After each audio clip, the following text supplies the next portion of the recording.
어서 오십시오. 안녕하십니까. 문영철 기자. 네. 오늘 와이뉴스는 뭘 가지고 오셨어요? 이게 뭐 비슷한 내용이긴 한데요. 윤석열 사태를 특수통 대 공안통의 갈등으로 몰고 가는 쪽이 있거든요. 그래서 이게 왜 그렇게 몰고 가는지 그 속사정을 알아보고자 합니다. 공안통 대 특수통의 대립? 예. 검찰 안에서 말이에요. 네, 예. 그렇게 보는 시각이 적지 않아요?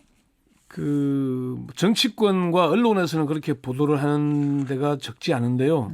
검찰 내부에서는 어떻게 보는지 저도 궁금해서 이 검찰 고위층에서부터 뭐 일선 검사들이 다양한 의견들을 들어봤습니다. 그런데 검찰 내부에서는 공안검사 출신이나 특수검사 출신이거나 뭐 공안 대 특수의 갈등으로 보는 건 옳지 못하다 이런 의견이 대부분이었습니다. 예. 그렇게 뭐 공안 대 특수의 갈등으로 보는 것은 좀 표피적이거나 본질을 외면하는 의도라는 분석까지 나왔는데요. 검찰 하행 고위 관계자는 이번 일을 특수 대 공안의 갈등으로 보지 않고 있다. 검찰 수뇌부에서도 그렇게 보지 않고 있다 이렇게 얘기를 했고요. 특수라면 누구 얘기하는 거예요? 특수통은? 특수통 뭐 이게 이제 공안 특수 나누면은 황교안 장관이 대표적인 공안검사 출신이고 공안통이고 최동욱 전 총장이 대표적인 특수통이고. 특수통입니다. 지금도 이제 윤석열 검사는 특수통이고 부팀장인 박형철 공공행사부장은 또 공안통이고 예. 뭐 그렇습니다. 그래요. 뭐 심지어 뭐 얼마나 언론들이 오보를 하냐면은 조영곤 서울중앙지검장을 공안통이라고 분류한 데도 있어요. 조영곤 검사는 강력통입니다. 강력 수사를 오래 해왔습니다. 그래요. 그렇게까지 하면서 뭐 오보를 하면서까지 특수공안 갈등으로 이제 비추는 그런 경향이 있어요. 그러니까 검찰 내부 의견도 그렇고 검찰 출신 전직 변호사들에게 들어봐도 이 문제를 검찰 내부의 공안과 특수의 갈등으로 보는 것은 사건의 본질을 흐리는 것이다. 예. 이거는 사건의 본질이 무엇인지 고민해보면 알 수 있다. 그런 얘기를 했습니다. 라인 간의 어떤 줄 간의 갈등이다 이렇게 보면 안 된다는 말씀이신데 세력 간 갈등으로 보는 문제는 아니다. 한쪽에서는 윤석열 검사 그러니까 윤석열 수사팀장이 야당 성향이기 때문에 이러는 거 항명한 거 아니냐 뭐 이런 보도도 있었거든요. 뭐 그런 보도도 있고 심지어 뭐 어떤 뭐 수구 성향의 인터넷 언론에서는 좌파 검사라고까지 합니다. 어허. 그런데 윤석열 검사의 성향은 보수적입니다. 아주 보수적입니다. 저도 개인적으로 아는데 상당히 보수적인 성향을 그래요? 가지고 있고요. 물론 그 검사나 판사 등 법조인들의 기본적인 성향이 보수적일 수밖에 없습니다. 법이 시대를 앞서갈 수는 없는 것 아니겠습니까? 예. 그런 측면이 있고요. 그 윤석열 팀장은 검사로 임명된 이후에 뭐 노무현 정부에서는 안희정, 강금원 등 노무현 전 대통령의 측근들을 구속을 했고 또 지금에 와서는 뭐 이 국정원 수사하고 있지 않습니까? 그러니까 예. 누구 어느 정부냐에 관계없이 비리가 있고 수사를 해야 되면 하는 그런 검사다. 그렇게 보면 되고요. 신경민 민주당 의원이 그런 얘기를 했습니다. 윤석열 검사는 그냥 평범한 검사다. 나쁜 놈 잡아넣고 억울한 사람 풀어주는 보통 검사였는데 지금은 뭐 거대하게 맞선 용기 있는 검사, 국민 검사, 거물 검사가 돼버렸다. 평범한 검사를 거물 검사로 만들어버린 시대 뭐 이렇게 되는 겁니까? 예, 그렇죠. 그러면 공안통 대 특수통의 이런 뭐 세력 간의 갈등 때문일 여지는 전혀 없단 말씀이세요?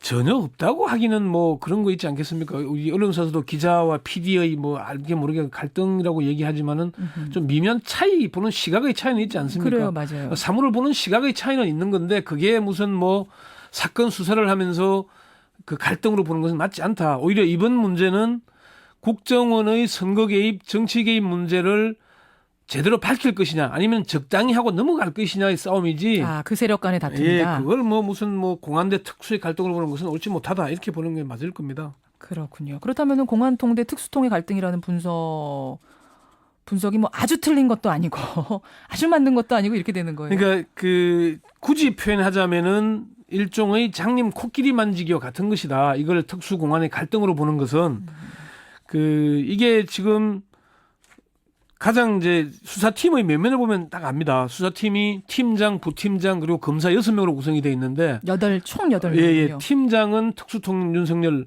부팀장은 박형철 공공행사부장 공안통 그리고 6명의 검사 중에 3명이 공안검사입니다.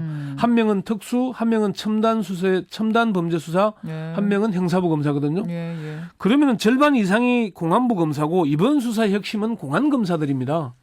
그래요. 예. 그러면은 왜 자꾸 언론들은 공안 대 특수의 갈등으로 몰아가는 겁니까? 이게 이제 몇 가지 이유가 있어 보이는데요. 언론 입장에서는 기사 쓰기가 편한 측면이 있습니다. 그게 무슨 말씀이세요? 언론에서는 사건 보도를 하면서 실체를 파고들다 보면은 취재하기도 힘들고 기사 쓰기도 어려운 게 있는데 하하. 싸움을 붙이면은 기사의 흥미도 유발하고 네. 기사 쓰기도 편리합니다, 사실. 이 국정원의 일단 원세훈 전 국정원장 공직선거법 위반 혐의 적용 여부를 두고 한참 논란이 있었지 않습니까? 있었죠. 이때 이제 황교안 장관과 최동욱 총장 아까 말씀드린 대로 두 사람이 공안과 특수의 대표적인 인물이다 말입니다. 예. 그러니까 특수공안 갈등으로 몰아가 버리면은 사건의 본질은 묻히고 싸움, 갈등 이거로 나오잖아요. 그러니까 싸움을 붙이면 언론에서는 왜 싸움 구경은 뭐 재밌다 뭐 이런 얘기를 하니까. 그렇게 얘기하니까 뭐 그런 측면이 있는 것이고요. 또 두 번째 측면은 사건의 본질을 흐리기 위한 의도가 있어 보입니다. 정치권이나 언론에서 프레임을 짜서 그 구도들을 몰고 가면은 사건의 본질보다는 싸움 구경에 시선이 몰리지 않겠습니까? 예. 검찰의 중견 간부는 윤석열 팀장이 조영곤 검사장의 지시대로 보고를 하고 다 발바했다면 어떻게 됐을까? 반문을 하면서 공안대 특수의 갈등으로 몰고 가는 것은 사건의 본질을 가리려는 꼼수가 숨어 있다. 그래요. 그런 얘기를 하게 됐습니다. 지금 분명한 거는 그 수사팀 전체가 지금 감찰받고 있잖아요. 예. 특별수사, 국정원 수사하던 특별수사팀이. 그럼 이렇게 되면은 국정원의 선거 개입 의혹에 대한 검찰 수사는 장벽에 부딪힌 건 맞죠? 일단 장벽이 부딪혔죠. 이 장벽에 부딪힌 것은 사실 최동욱 검찰총장을 찍어낼 때부터 예견이 됐던 일입니다. 왜 청와대가 무리하게 최동욱 총장을 찍어냈을까? 그런 의문들이 들었거든요. 그런데 최 총장이 물러난 뒤에 검찰에서 벌어지는 일들을 보면은 그래서 그렇구나 하는 그런 느낌이 듭니다. 검찰의 한 중견 간부는 바람막이가 사라지고 나니 검찰이 외풍에 흔들리고 있다. 이렇게 가다가는 검찰이 어디로 갈지 모르겠다. 검찰의 바람막이가 그러니까 최동욱 총장이었다는 얘기예요.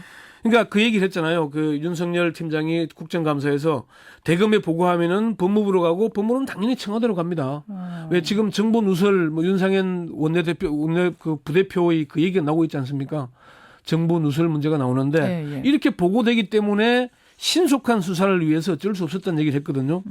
그런 측면이 있고 사실 국정원 대선 개입 문제는 어떻게 보면 간단한 문제입니다. 박근혜 대통령이 국정원으로부터 아무런 도움 안 받았다고 얘기했지 않습니까? 그러면은 제대로 수사해라. 국가기관이 개입하는 것은 문제가 있다. 그 한마디만 하면 되고요. 국정원이 메인 서버에 대해서도 압수수색을 허용하고 관련된 직원들의 소환에 적극적으로 응해주면 됩니다. 조직적인 선거 개입이 아니라고 하면서 수사에는 협조하지 않고 관련된 직원들에 대해서는 검찰 출두를 방해하고 그리고 수사팀에 위압을 행사하는데 그러면서 수사와 재판을 지켜보라 그러면은 국민이 그걸 믿을 수 있겠습니까? 여기까지 듣겠습니다. 수고하셨습니다. 네, 수고했습니다.